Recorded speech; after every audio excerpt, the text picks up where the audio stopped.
Este miércoles del corazón con el doctor Ángel González Medina. Hoy hablando sobre dolor torácico. Si usted tiene alguna inquietud, nuestras líneas de contacto aquí en cabina 809-682-9850 y la línea internacional 833-380-0062. Doctor, está la situación de un paciente que tiene un dolor torácico por causas gastrointestinales. Pero está del otro lado este paciente que tiene síntomas gastrointestinales que son de origen cardiovascular. Yo tuve un caso cercano de un familiar que duró una semana con ese síntoma y él decía fue que comí algo que me cayó mal y sentía como que era una indigestión. Al final tuvimos que llevarlo a emergencia porque casi se muere, un infarto que si el personal médico no lo atiende con la rapidez que lo hizo, pues quizás hubiese terminado en una situación lamentable. Entonces, poder orientar a la gente de cómo identificar si hay alguna característica en ese síntoma gastrointestinal que es de origen cardiovascular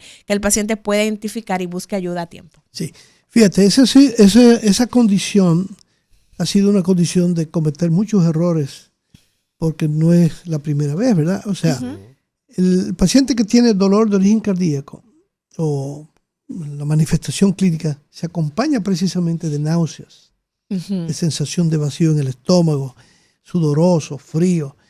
Y los pacientes que tienen afección, sobre todo de la arteria coronaria derecha, que es la que irriga la cara inferior del corazón, en la mayoría de los casos, otras veces puede ser que tenga una coronaria derecha corta, y que la circunferencia vaya hasta allá. Entonces, la cara inferior del corazón descansa sobre el diafragma, que es el músculo que separa el tórax del abdomen. Por eso se refleja en el epigastrio, que también puede reflejarse en el cuello o en la mandíbula, porque tiene relación con la inervación, con los nervios que van en esa zona. Entonces, si usted ve que el dolor persiste, sobre todo en reposo, que no tiene relación con la ingesta de alimentos o puede tenerla con ella, ya un dolor que persiste tiene que pensar en esa posibilidad. Inclusive, lo mismo que decía ahorita, en aquel paciente que ya tiene una edad X, que sobrepasa sobre todo masculino de los 45 años, que es fumador, que es hipertenso, que es diabético, es decir, que reúne una serie de factores, vamos a decir, múltiples factores de riesgo. Sí. Porque a veces inclusive el paciente no es fumador, pero es un fumador pasivo. Y entonces tiene riesgo. Sí, entonces, todas esas cosas tenemos que tomarlas muy en cuenta. Entonces, decir, espérate, un dolor en el estómago, hay que hacer un electrocardiograma. Déjame investigar a ver si esto es realmente un infarto. ¿Qué está pasando? Es decir, siempre debemos ir más allá pensando en la relación que puede haber entre un órgano y el otro. Claro. Y en este caso, que siempre los pacientes muchas veces lo que debutan es con el dolor, esa sensación de náusea y vomitan. Bueno, vamos a darle chance a la gente. Buenos días, Cátedra Médica. Buenos días. Sí, adelante. ¿Cómo calculan eso de los mapas? Por ejemplo, yo estuve viendo un mapa de una persona y 80,000 presiones arteriales las 24 horas, pero en la conclusión dice 115 sistólicas, 65 diastólicas. ¿Cómo sacan ese promedio matemáticamente hablando, donde habían presiones arteriales ahí de 24 horas? Le escucho. Bueno, pendiente por ahí, el doctor le va a disipar esa duda. Buenos días, Cátedra Médica. Sí, buenos días. Quisiera preguntarle al doctor, si personas que tienen problemas dentales, tienen problemas de infarto. Interesante pregunta. Doctor, ¿cómo se interpretan esos datos de un mapa? Es muy sencillo. Esos sistemas ya lo hace la misma computadora. Y si la computadora no lo hace porque tú no estés de acuerdo, porque hay lecturas erróneas, tú puedes entonces sacar las cifras y las vas sumando y saca tu propio promedio. Suma una por un lado y la otra por el otro y saca los promedios. Mira, es muy importante eso que decías, además, porque la interpretación te la da el mismo dispositivo. Tú tienes que revisar lo que hay, obviamente. A veces tú encuentras un paciente que le subió la presión a 230, 130. Dicen, eso fue un error. Eso fue que tenía el brazo doblado o se acostó. Entonces, eso es... Hay que detenerse. Exacto, porque no puede ser. Porque el paciente debió sentir alguna molestia con una presión de ese tipo y más paciente joven. Entonces, muy importante, el promedio de la presión arterial de las 24 horas es un dato importantísimo. Porque si el promedio es normal, Entonces puede ser que tú tengas elevaciones de la presión arterial y tú no seas un hipertenso. Se necesita que tenga un 40% de las cifras, o sea, de los valores tomados, que se toman durante el día, cada 15 minutos, durante la noche, cada media hora. Entonces, tiene que tener por lo menos un 40% de las mediciones, ya sean sistólicas o diastólicas o de ambas, para establecer el diagnóstico de hipertensión. El promedio es muy importante porque todos tenemos en algún momento una cifra que se eleva por una mala noticia, porque subimos escaleras, porque caminamos rápido, porque nos estábamos bañando y el monitor en ese momento tomó la presión, incluso después de bañarte, ha hecho un ejercicio, ha hecho una actividad. Muy importante, que yo lo he dicho en otras ocasiones aquí, es muy importante que a los pacientes se les dé un diario para poder correlacionar esas elevaciones de la presión arterial con la actividad que realiza el paciente y lo que hizo durante las 24 horas. Entonces muchos pacientes vienen, paciente no tuvo un descenso normal durante el sueño. Pero el paciente no durmió. Entonces, ese no es un comportamiento normal, eso es un mapa que habría que repetir en el futuro porque esas cifras no se corresponden con la realidad. Yo vi un paciente joven en estos días con eso mismo, las dos cosas, o sea, 2 cifras allá elevadísimas. Y yo le pregunto qué pasó en la noche, que tu presión no bajó. Y dice, ¿y quién va a dormir con eso, doctor? Eso me molestaba muchísimo. Sí. Y yo me espantaba. Entonces, eso hace que la presión se eleve. Entonces, eso hay que explicarse a los pacientes. Entonces, lamentablemente, en nuestras unidades diagnósticas y ya en nuestros hospitales también, en nuestras clínicas, quien coloca el mapa no es un experto, lo coloca una enfermera o un médico que está trabajando ahí de asistente y no tienen la noción ni el conocimiento. Entonces, hay que seguir insistiendo que hay que dar el diario para poder correlacionar, porque es muy interesante. Yo puedo ver un paciente que le sube la presión de 2 de la tarde a 6 de la tarde. Es que es médico, está trabajando y se siente presionado. O es policía, y tiene que salir a tal hora y no le va a dar tiempo. Todas esas cosas intervienen y son importantes. Mira, recientemente tengo un paciente que lamentablemente es alérgico a muchísimas cosas, a casi todos los medicamentos.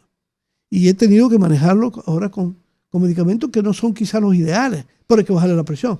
Y el paciente tiene pendiente una cirugía.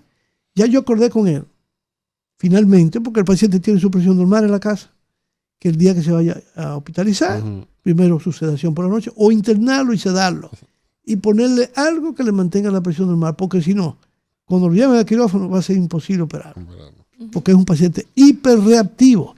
Y no es lo mismo, cuando yo le explicaba eso, es decir, doctor, eso me pasó una vez con otra cirugía, porque ya la experiencia te va diciendo que hay pacientes que son así. No es el denominador común, pero nos vamos a encontrar con pacientes con todas las características especiales. Yo tuve que quitarle lo mejor que tenía para tomar y controlar su presión. ¿Por qué? Porque aunque lo controlaba, le daba alergia. Entonces, una pregunta. Dolor de pecho. Estoy en casa, me voy a dirigir al centro. ¿Hay algún tipo de cuidado en ese traslado que tengo que hacer? No sé, porque... Sí. Bueno, depende de la característica, Rafael. Fíjate, una es el paciente que tiene dolor, pero no siente más nada, o que ha tenido dolor, o que tiene ese dolor tenue. Lo ideal es que no vaya manejando.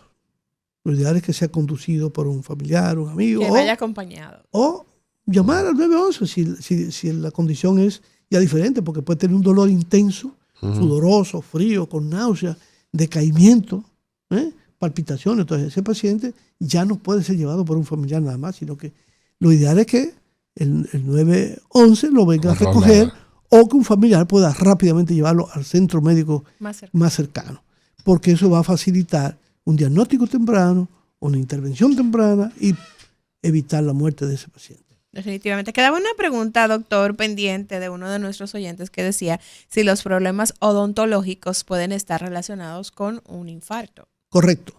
Eso es verdad, es muy cierto, y una de las... Siempre yo le digo, y a mis estudiantes también siempre le insistí de eso, de que la salud bucal era fundamental para la salud cardiovascular. Primero porque a partir de una carie usted puede infectar, o de una infección dentaria, puede infectar una válvula y eso ser una catástrofe. Porque puede ser hasta una endocarditis infecciosa, que la mortalidad es muy alta, o dañar una válvula y tener un desarrollo de una fiebre reumática y una cardiopatía reumática. Por otro lado, la periodontitis, que es un proceso inflamatorio crónico de la región periodontal de los dientes, se ha asociado muy directamente con el desarrollo de eventos cardiovasculares. Y por eso insistimos mucho en los pacientes en mantener una salud bucal adecuada para evitar riesgos de este tipo, sobre todo a nivel cardiovascular. Esa es otra de las cosas pendientes, porque muchas veces molestar un diente, molestar un diente puede ser con un palillo, con una cosa de eso que la gente se maltrata la encía. Y eso puede precipitar un evento inflamatorio que lleve a la ruptura de una placa aterosclerótica en una arteria coronaria. Es delicado, y eso hay que preguntarlo. Cuando el paciente va con dolor, esa es una de las preguntas que uno debe hacer. Claro. Usted estuvo recientemente en el odontólogo, ¿qué pasó? Porque tú estás maltratando algo que puede resultar en un evento cardiovascular. Claro. Seguimos con la gente. Buenos días, Cátedra Médica. Buenos días. Hello. Sí, le escuchamos. Sí, adelante. Saludo para ustedes, para el equipo y para el doctor. Cogiendo clase con ustedes aquí, porque dígame usted, ¿qué uno va a hacer los miércoles? Escucha Cátedra Médica.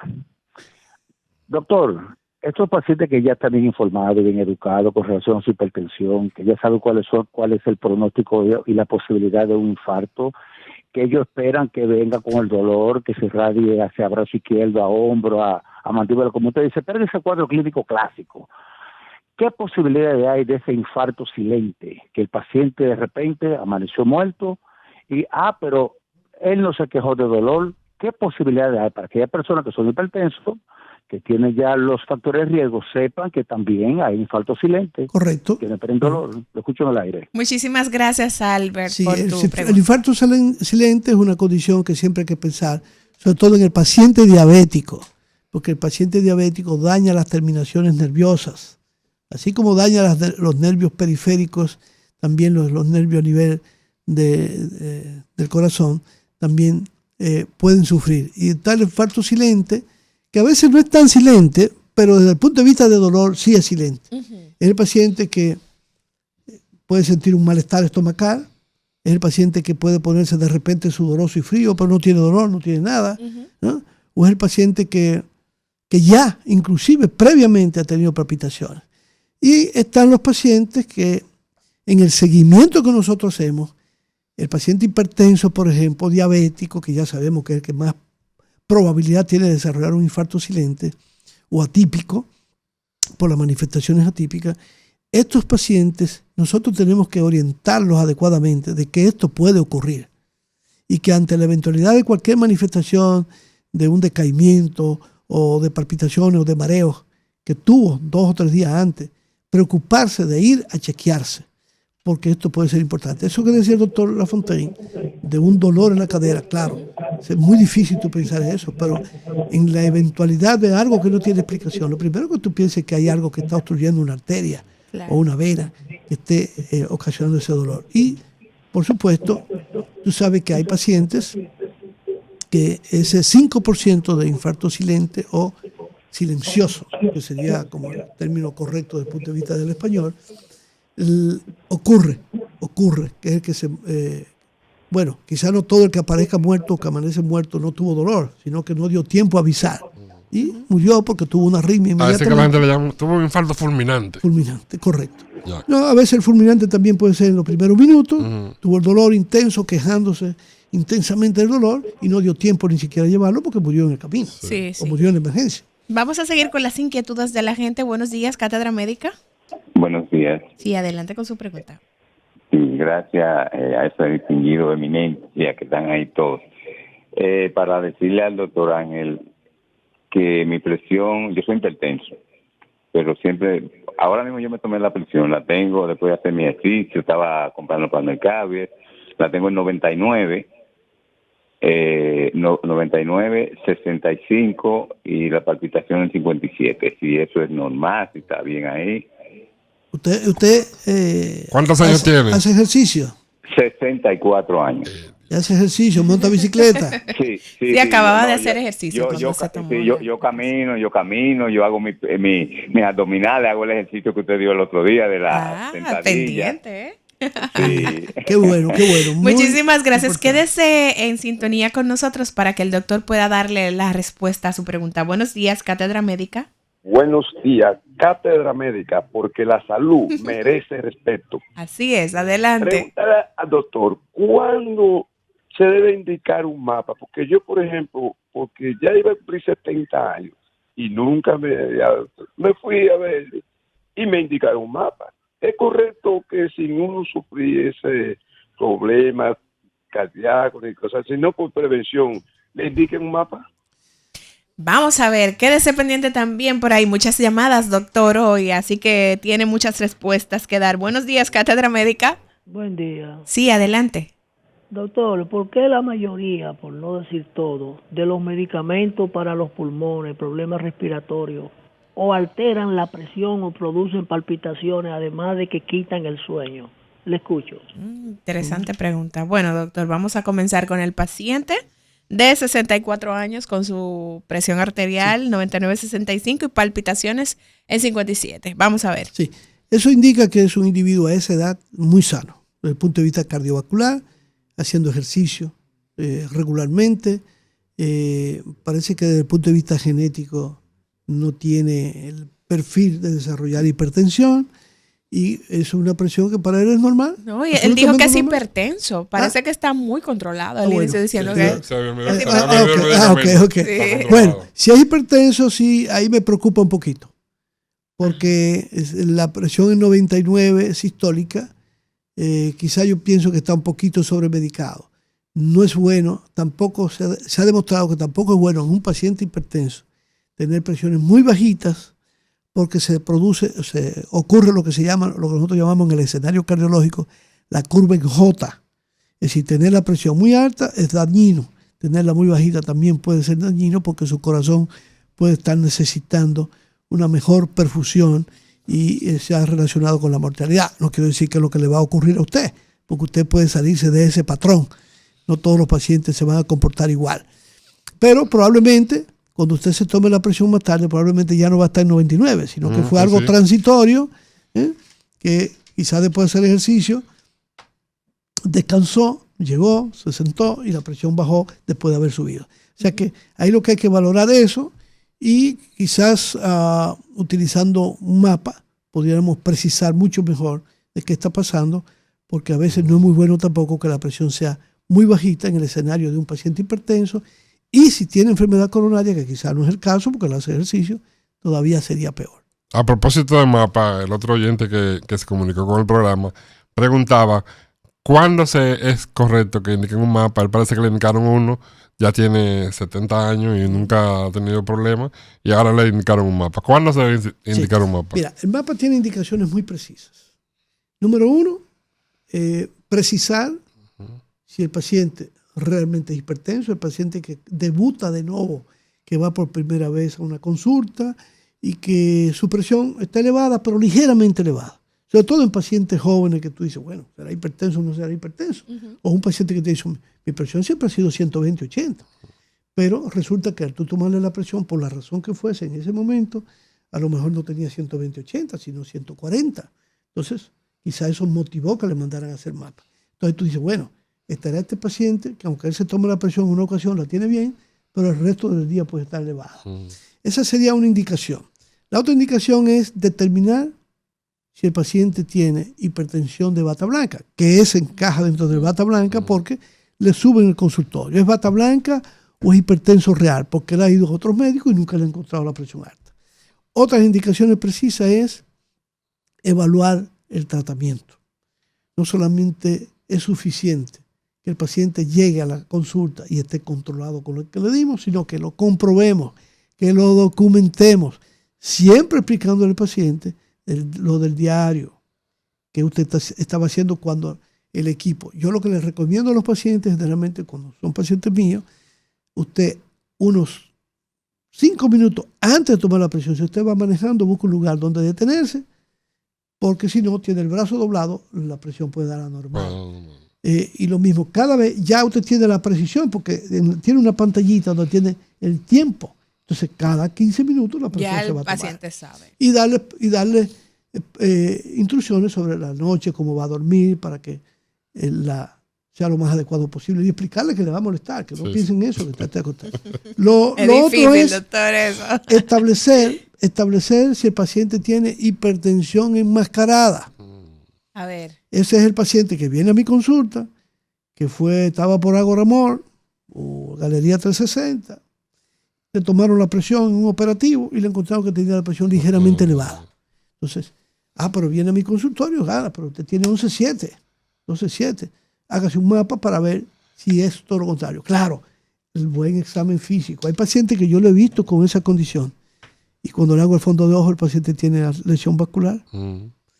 Me acaba de ocurrir con una paciente que fue a verme.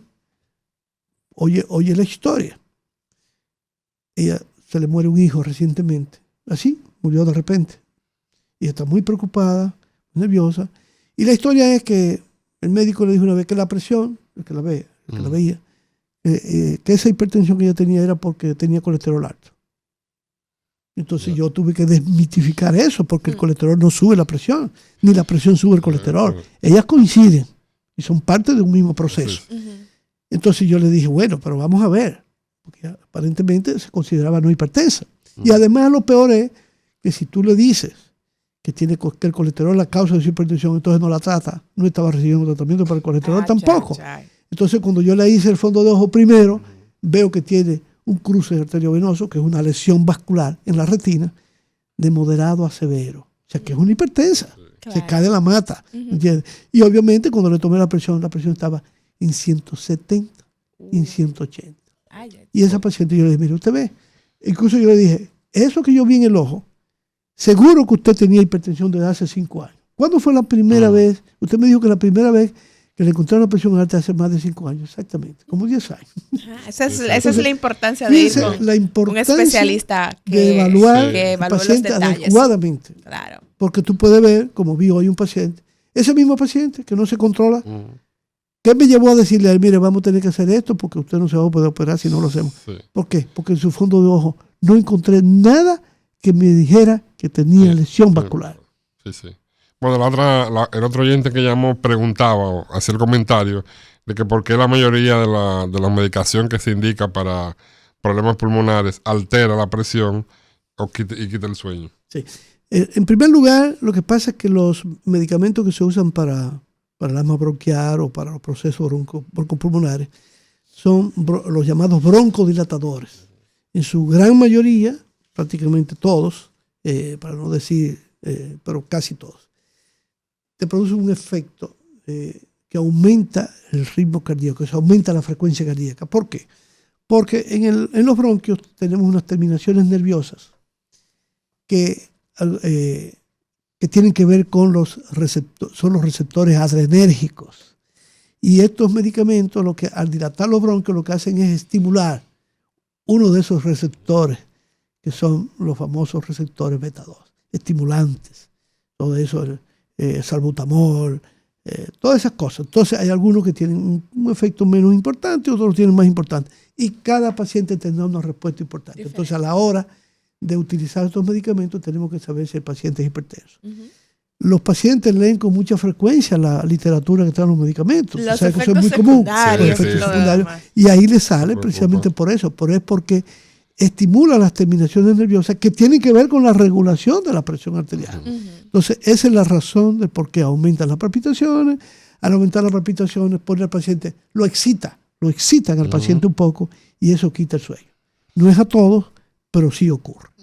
Doctor, usted decía, por ejemplo, en esos pacientes a los cuales se le coloca un mapa, que el tema de estar pendientes, no dormir bien, no quizás ponerme las condiciones adecuadas para que esa toma de la presión se haga de la manera correcta, puede manifestar elevaciones o alteraciones en la presión arterial. El tema del estrés, la ansiedad, también está relacionado no solo con el tema de la alteración de la presión arterial, sino también con el dolor torácico, que es el tema que desarrollamos en el programa. Claro que sí, que tiene mucha relación. E inclusive, a veces hay pacientes que por el gran estrés, por la gran angustia o ansiedad que puedan tener, ponen los músculos del tórax rígidos, tensos, y le molesta.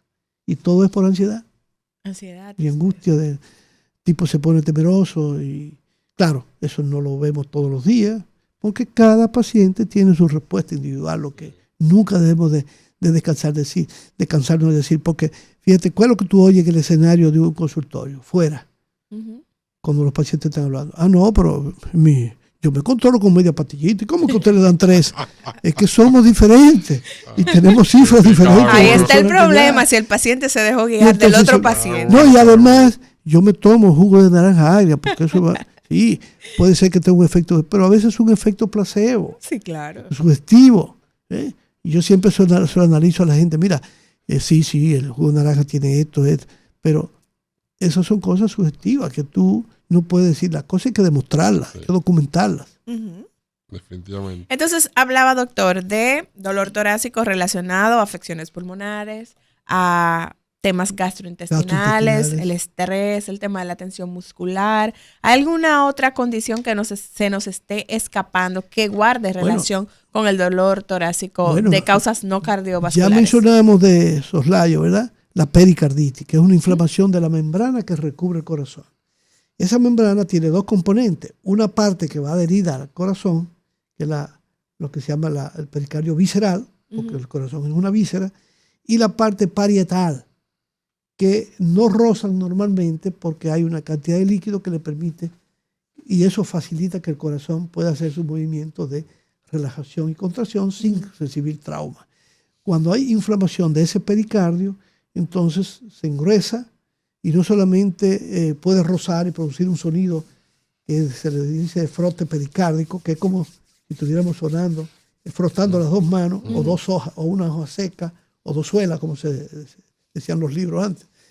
Y ese dolor tiene una característica especial, porque se presenta con dolor, pero además con una sensación de peso. Y lo más trascendente, el electrocardiograma es anormal. Se puede parecer a un infarto. Entonces, ¿qué es lo que ocurre? Que ese dolor lo podemos diferenciar, aunque no tengamos datos en el electrocardiograma, de que cuando tú lo sientas, el paciente mejora. Cuando tú lo acuestas, el dolor se exacerba. Porque entonces la presión que ejerce el pericardio y el líquido que hay en el pericardio pues aumenta, entonces hace que el dolor y además la sensación de falta de aire se haga más importante. Está el dolor que puede ocurrir por disección de una arteria aorta, de la aorta, que eso tiene que ver con factores genéticos también que pueden inducir a la ruptura de la aorta. Y muchas veces cuando esos pacientes tienen un dolor torácico importante, que tú no encuentras nada en el electrocardiograma, debemos hacer una tomografía, tarde o temprano. A veces la radiografía te puede dar alguna evidencia, pero una tomografía sin contraste, para ver si la aorta, tú puedes ver algún tipo de que se rompió una ruptura pequeñita, que puede ser el punto de partida para que posteriormente, meses después, esa aorta termine rompiéndose. Entonces se nos pueden escapar los pacientes. Yo recuerdo un paciente una vez que, estando en mi oficina, hizo un dolor en la región epigástrica, se puso sudoroso, frío, él era fumador, hipertenso, y era un tipo muy hiperactivo, y no encontramos nada. Y yo lo referí al gastroenterólogo. El gastroenterólogo incluso, yo lo ingresé, pero no encontramos nada en la radiografía de tórax, y claro, el gastroenterólogo lo despachó unas 24, 48 horas después. El paciente muere por una disección aórtica. La aorta abdominal hizo el dolor intenso y obviamente tuvo una muerte prácticamente súbita, no dio tiempo y se le creció el abdomen. Eso fue que rompió la aorta. Claro. Doctor, nos quedan pocos minutos para terminar con la entrega del programa del día de hoy y nos gustaría poder dejarle esa recomendación a la gente de que independientemente de cuál sea el origen de ese dolor torácico o de esa manifestación gastrointestinal, que vaya a emergencias y también el manejo que debe recibir en salas de emergencia para que ese paciente esté sí, eso es correctísimo. La única manera de usted documentar lo que usted tiene es evaluándose. ¿Qué pasa muchas veces? Que la gente le da un dolor, no le vuelve a dar más y echa eso en saco roto, como digo yo. Y no es así, porque ¿qué ocurre sobre todo en la enfermedad coronaria? Que tú puedes tener la ruptura de una placa. Es un aviso. De una placa. El dolor es un aviso. Claro. El cuerpo tiene es más, formas. yo digo que al que le da dolor, Es una bendición de Dios porque le está diciendo. El acude. cuerpo está avisando. Y entonces hay personas que le han dado dolor y que no, que yo voy a ir más tarde. Y se han muerto. De eso hay muchísimos ejemplos. Sí. Entonces usted no debe dar tiempo, aunque no sea nada. Tiene que darle importancia. Por supuesto, ir y que la emergencia sea atendido adecuadamente, se le haga un buen interrogatorio, completada por una excelente evaluación clínica que incluye todo esto que hemos hablado. Todo esto que hemos hablado. Lamentablemente la medicina de hoy es una medicina diferente.